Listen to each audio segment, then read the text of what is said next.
Olá, agora vocês vão pegar a apostila e vão na página 399, a gente vai começar um módulo novo. O módulo novo é o conjunto dos números reais. Módulo 8, tá? Quem não entendeu, página 399. Eu vou ler só um pedacinho, depois a gente parte para a explicação. Lá ele fala o seguinte: no módulo 2, você conheceu os números irracionais e já sabe que a união deles com os racionais forma um novo conjunto, o conjunto dos números reais. Vamos agora explorar as características e algumas propriedades desse conjunto. Ele será a nossa referência ao longo do 9º ano. Aí tem uma figurinha lá, tá? Vou pegar aqui para mostrar para vocês. Opa, caiu. Tá? Essa figurinha aqui, ó, módulo 8. Aí ele fala o seguinte, a menininha lá tá falando, menininho, não sei. Pelos exercícios que fizemos, constatei que a medida do segmento pode ser um número racional ou irracional. E quando essa medida será um número real? Essa é a pergunta aí do aluno, né? A professora. Aí ela responde, seja um número racional ou irracional, ele faz parte dos números reais. Portanto, todo segmento que medimos terá uma medida que é um número real. Então, todos os conjuntos que a gente aprendeu até agora faz parte dos números reais. É como se um fosse complementando o outro. Então, você tem os números naturais, tá? 0, 1, 2, 3, 4, infinito. Vocês têm os números, o conjunto dos números inteiros, que são os números negativos e os números positivos. Menos 2, menos 1, 0, 1, 2, infinito dos dois lados. Tá? Depois a gente tem o conjunto dos números racionais. Quem são os números racionais? São aqueles que são as frações, são as dízimas periódicas, tá? Um decimal exato, né? Além de todos os outros números. E agora, por último, vocês aprenderam os números irracionais, que é quando entra o número π, né? Aí vem aquela letrinha no π, e quando entra as dízimas não periódicas, porque quando tinha o período, a gente fazia fração geratriz, né? Que faz parte lá dos números racionais. Agora, quando não tem um período, quer dizer que faz parte dos números irracionais, certo? Então, vamos direto ao assunto. Página 401. Exercício 1. Tá?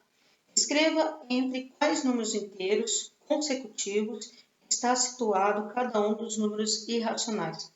Por que ele fala que o número é irracional? Você pode ver que está tudo raiz. Tá? Ele não vai, que a raiz dele não vai dar um número exato e também não vai dar uma dízima, né? Periódica.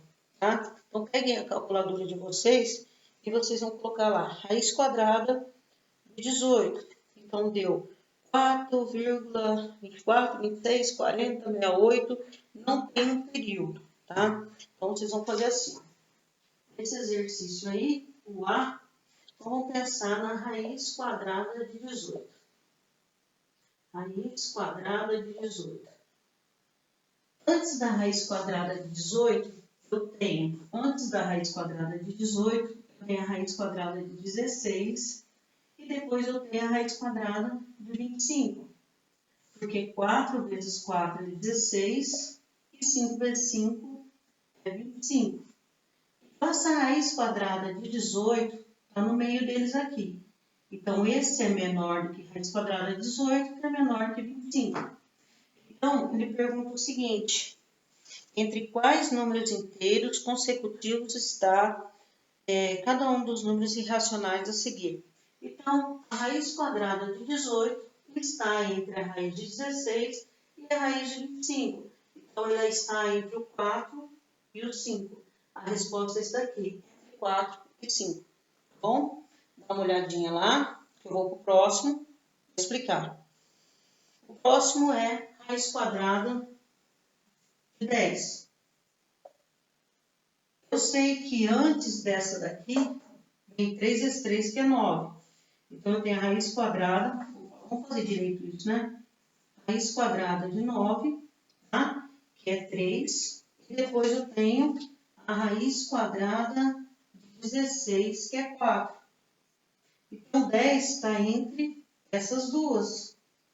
Então, eu posso falar que raiz de 9 é menor que raiz de 10, mas raiz de 10 é menor do que raiz de 16. Então, entre quais números ela está, a raiz de 10? Está entre os números 3 e 4, tá bom? Então, olhando aí direitinho, agora eu vou apagar a lousa para a gente ir para o próximo exercício. Eu vou responder esse com vocês, tá? Para não ficar nenhuma dúvida.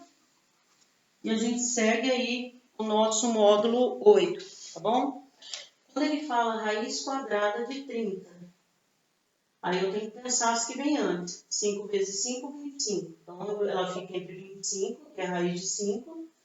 6 vezes 6, 36. Então, tá aqui, 26. Então, 25, raiz de 25 é menor do que raiz de 30, só que raiz de 30 é menor do que raiz de 36. Então, ela está entre os números 5 e 6. Tá? Vamos pegar o próximo aí. Esse daí é o C. O D, ele pede raiz quadrada de 38. Raiz quadrada de 38.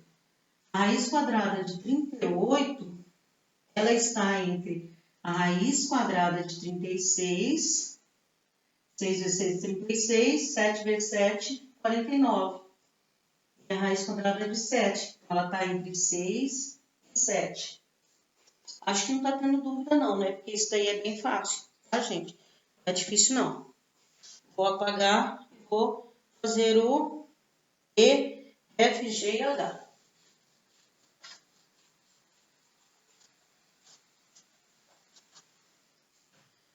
O E é raiz quadrada de 50.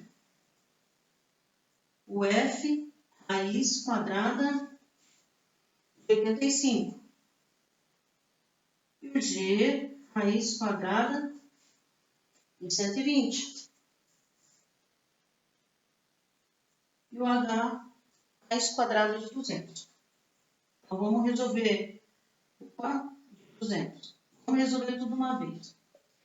A menor é a 49. Então, raiz quadrada de 49 é menor do que raiz quadrada de 50. Aqui eu sei que é 7. E depois vem com a raiz quadrada de 8. 8 vezes 8, 64. Então, aí, ó. Então, é 7 e 8 a resposta. Raiz quadrada de 50 está entre 7 e 8. Se vocês estão tendo dúvida, vai lá na calculadora, põe lá, raiz quadrada de... Vamos lá, que eu vou falar quanto que é. Raiz quadrada de 50. 7,71067812. Ah, então está entre 7 e 8. Raiz quadrada de 85. 8 vezes 8, 64. 9 vezes 9, 81. Então, ela está entre 81, é menor do que raiz quadrada de 85, é menor do que a próxima, que é 10 vezes 10, 100. Então, ela está entre 9 e 10. Bom, está entre 9 e 10. Agora, vamos para a próxima, 120. A raiz de 120 está aqui próximo dessa, ó. É a raiz de 100, é 10, é menor que a raiz de 120, é menor, qual que é o próximo número? 11. Então, 11 vezes 11, raiz de 121. Então, é desse jeito, ela está entre 10 e 11. Bom, e a nossa última aqui, raiz de 200. Raiz de 200 está entre... é um número mais próximo, 196. 196 que é raiz de 14. Então, raiz de 14, né? 200 não tem uma raiz exata. E depois eu tenho a raiz de 15. 15 vezes 15, 225. Então, 225. Aqui eu tenho 15. Então, está entre 14 e 15. Aí o exercício 1, tá? Para que nós fizemos isso? Para falar sobre os números irracionais que está entre um e o outro. Aqui eu tenho um racional, aqui eu tenho um número natural, ele também é inteiro, natural, inteiro. todos eles fazem parte do conjunto dos números dos reais. É para isso que está falando, tá bom? Espero que vocês tenham entendido, tá? E a gente vai seguir aqui a página 402, tá bom? Página 402, vocês vão fazer o exercício 4, tá? E eu já venho aqui no próximo vídeo já ajudando vocês. Ó, esse daí, exercício 4. Aí eu corrijo o exercício 4 e a gente já vai pro próximo módulo, para próximos exercícios aí da frente, tá bom? Ainda no módulo 8, tá certo? Até daqui a pouco.